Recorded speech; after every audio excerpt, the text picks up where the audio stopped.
You ever finish a book and immediately think to yourself, why was I missing out on this whole time? That's how I felt after I finished reading His Dark Materials. For those of you that don't know, His Dark Materials is a young adult fantasy trilogy written by Philip Pullman, published from 1995 to 2000.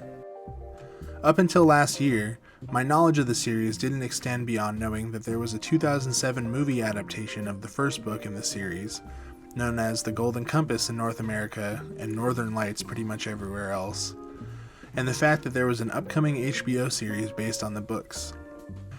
My interest was piqued when I saw the trailer for the HBO adaptation, mostly because of how dark and brooding it seemed for an adaptation of a kid's book, and the production value looked off the charts. Also, there's something just kinda compelling about seeing a giant polar bear in a suit of armor about to wreck some shit. Needless to say, I was in. Some months went by, and the first episode premiered, which I watched and enjoyed, but I decided to step away from the show so that I could do my due diligence and read the books first so that I could compare and contrast, and be that guy who's like, ugh, the books were so much better.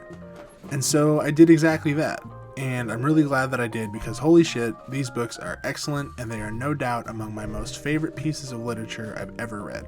Seriously. I'm going to try and stay away from spoilers here, even though every fiber in my body wants to be like, so there's this one part where and that was awesome. But with that said, this is a video about why you should read the series, so I will try to compel you to do so without divulging too much of the special stuff. The trilogy and the follow-up trilogy that's in progress, which we'll talk about later, revolves around a girl named Lyra, who is an orphan of sorts with a penchant for mischief, living under the care of Jordan College at Oxford, under something called Scholastic Sanctuary, an arrangement which keeps her safe and under the care of the school. I should also tell you that the story takes place, at least in the first book, in a world different from our own, where among many other things, the ruling government is tied to the church, and people coexist with creatures called demons, which are the living embodiment of a person's soul, taking the form of different animals depending on the person.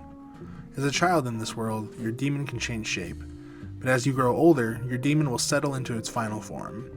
People and their demons are physically and emotionally linked, feeling each other's emotions and physical states, especially feeling pain and agony when physically separated from one another. The driving force behind the plot of the series involves a mysterious substance referred to most commonly as dust, which I won't get into too much, but we are to understand that the big bad church government does not want the public to know anything about it, and they actively try to quell any research or mention of it among academic circles. But alas, as a book would be nothing without conflict, we start to see our main characters pulled into the mystery behind the substance.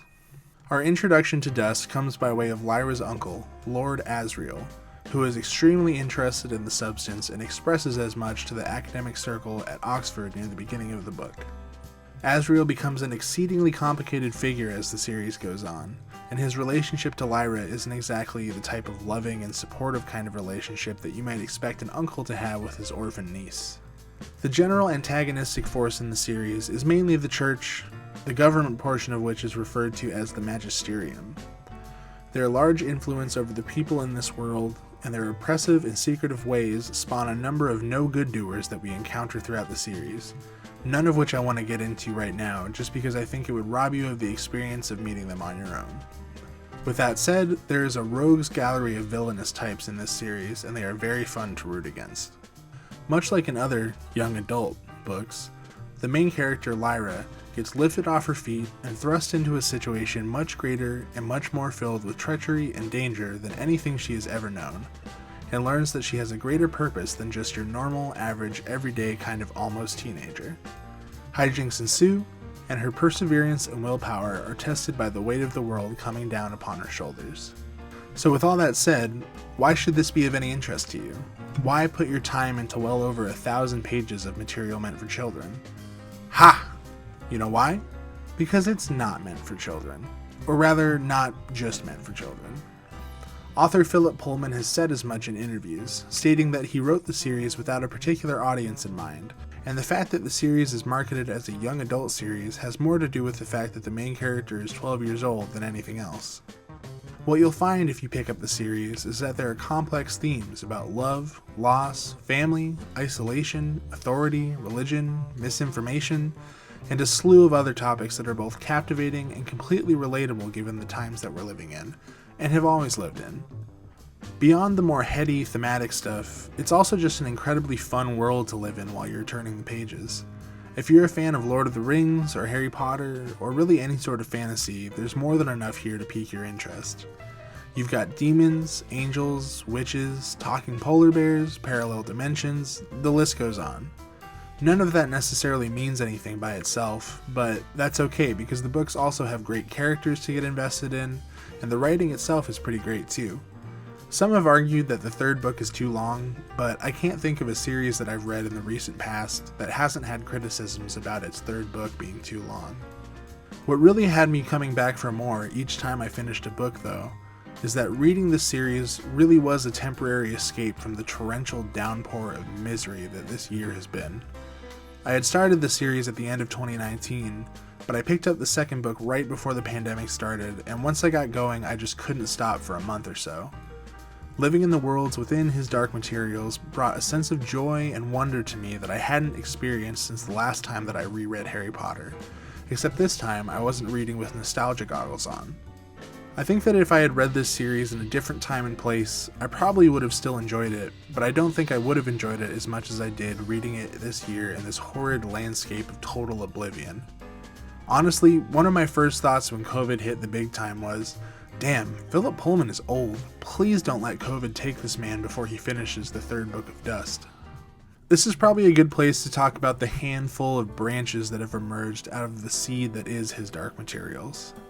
First off, and maybe of the least importance, or rather something just for the more rabid fan base, is a number of short stories and novellas that follow Lyra and others in the spaces in between and after the conclusion of his dark materials, none of which I have read yet, but will most likely get to when I have a few bucks to spare. This includes a novella that was just published last month, called Serpentine, taking place after the events of his dark materials and written all the way back in 2004. Then you've got The Book of Dust, which is an in-progress follow-up trilogy to the original trilogy, currently 2 books in and waiting on a third. Personally, I think the first 2 books are absolutely incredible, and in some ways even outshine the originals, especially the first book in the trilogy, La Belle Sauvage. If you end up reading his dark materials, I strongly suggest that you read The Book of Dust as well. Maybe the third book in the series will be out by the time you're watching this video, dear reader. And if that is the case, then I hope it's good and that my recommendation doesn't become obsolete, much like how it's become hard to recommend someone watch Game of Thrones if they haven't seen it before. Finally, you have the film and television adaptations of the books, to which I give a big ol' shoulder shrug, I guess. The movie adaptation of The Golden Compass came out in 2007, and I never saw it when I was a kid, and I haven't really delved into it too far beyond putting it on a couple times when I was trying to fall asleep on the couch. From what I've gathered though, it looks like it was a little misguided, but that Daniel Craig was doing a bang-up job as Lord Asriel. On the other hand, we have the very recent television adaptation of the series, created in partnership between the BBC and HBO here in the States. I started rewatching the first season, both in anticipation of the second season and to give myself a little refresher course for this video. And I gotta say, I think it's pretty good, but not anything mind-blowing. I don't mean to be so cliche, but truly, the books, at least so far, are much more interesting than the television series. You can tell that there's a lot of money being spent on the series, and it shows in how visually spectacular it is. It really is. I would even say it does a fine job at being a faithful adaptation of the series, barring a few updates to make it more suitable to the modern world. But I can't help but feel like the same magic that's present in the books just isn't there in the show. It feels a little cold and sterile, which is not anything I associate with the books.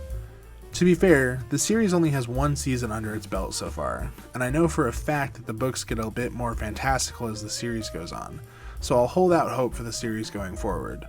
For now though, I would suggest you take a visit to your local library, or purchase the series from your local bookselling establishment online in the safety of your own home, and dive into a world that has brought me great joy over the past year or so. Thanks for making it to the end of the video, and for those of you who have been subscribed for a while now, I apologize for the wait. It's been a nutty year and filled with change over the past few months or so I thank you for your patience in regards to me getting this video out. I had a video written for a completely different book, but it was so sad that I just couldn't bring myself to do it yet. We'll see. Anyway, thanks for watching, and please give this video a like and the channel a subscribe if you feel like it. Until the next one, have a good one. See you later.